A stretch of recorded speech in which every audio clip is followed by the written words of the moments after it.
Hi, it's me again. I'm here having a night with the girls, although you won't be able to see the girls. They might be on camera later, but apparently they didn't do their makeup, so they're not quite ready for it. So cheers, everybody. Woo-hoo! So we're just going to chat a little bit about what's happening so you have an update because it might be a while before I blog. Anybody got any questions? I do. Michelle, how did you find out about your new diagnosis? When the shit hit the fan. Well, I've been having headaches for a couple of weeks, and my daughter Kate had been having headaches for about 3 or 4 weeks. So we just thought maybe it was a flu or something in there. I think your daughter had headaches, and I wasn't too concerned about it until the headaches got to the point where I was taking 8 to 10 Advil a night, and it would start at 7 o'clock at night and get worse and worse and worse. Then absolutely insisted they scan my head, and the guy's going, "Why should we? Hi, what do? Isha boy, Disha my boy, Disha my wado, yeah." Anyway, they insisted that, I insisted they scan my head. They didn't want to do it, but I said, look, you have to call down to emergency. I've been into emergency. My headaches are wicked, and I just need my head scanned.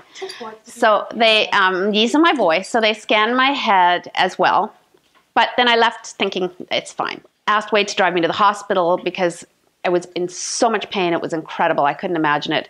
Went in, checked into the hospital, and there was a doctor, I think his name was Dr. Bond, don't remember his name.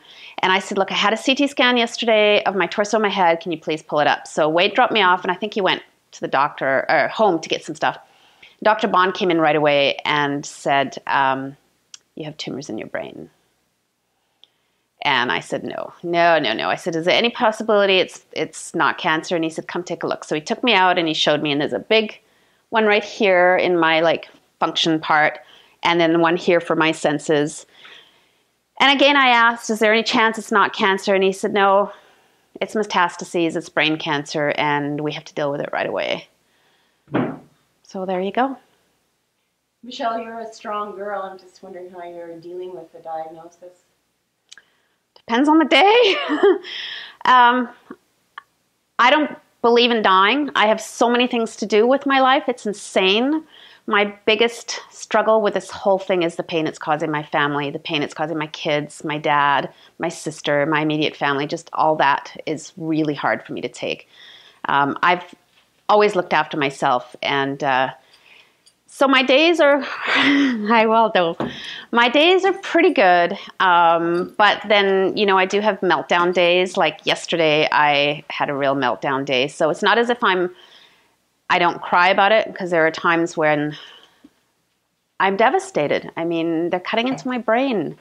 I don't know what's happening, but I believe I have another, at least till age 65.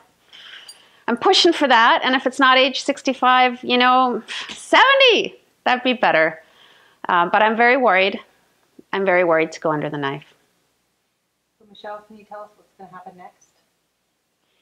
Yeah, 6:30 on Monday morning, and I don't like early mornings. 6:30 on Monday morning, I'm going into Lionsgate Hospital, and I'm going in all my St. Paddy's Day stuff. So I'm going to have pigtails with green ribbons, and I'm going to wear a skirt that's got green, the hell's that stuff called?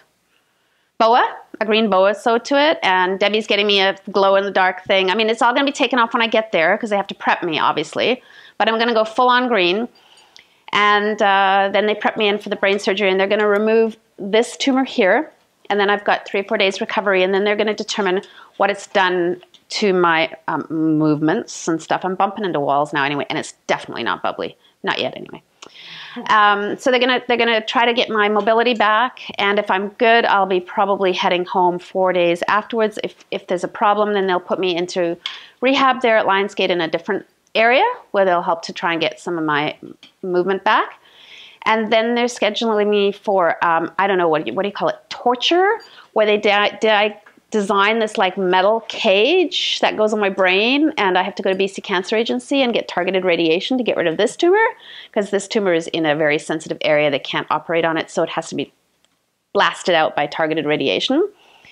And then after that, I'll have my whole brain radiated for, I don't know if it's 10 days, I don't know if it's a month. It all depends on what happens with everything. They haven't really told me. And the radiation part is what scares me the most, because when I had my breast cancer, even though I went through horrible chemo and 9 hours of horrific surgery, it was the radiation. I have a major mental block with radiation. So And then after that, Yeah, I'm Michelle, getting- let me ask you that one.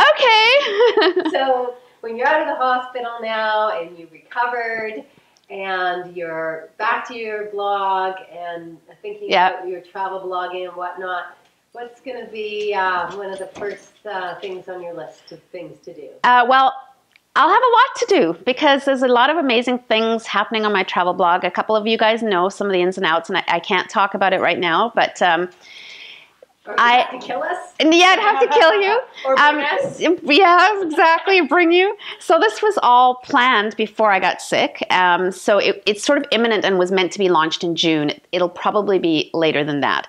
But failing that, I am definitely, come hell or high water, taking my kids to South Africa, the country of my birth, to show them where I grew up and to meet some of my family that they've never met. We're hoping to do a safari. You know, it's all if I can make that work. And again, a lot of that depends on my recovery.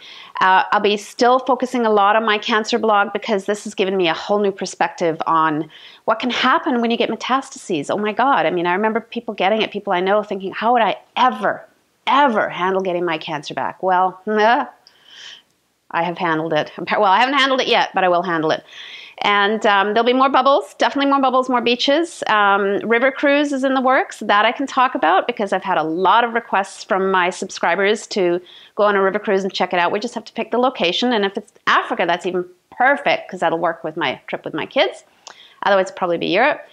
And then, you know what? I'm getting on with life. And in not even 3 years' time, in 2 years' time, you're going to see me rocking all over the place. I'm going to be traveling. I'm going to be drinking bubbles. I'm going to be happy. I'm going to be writing more books.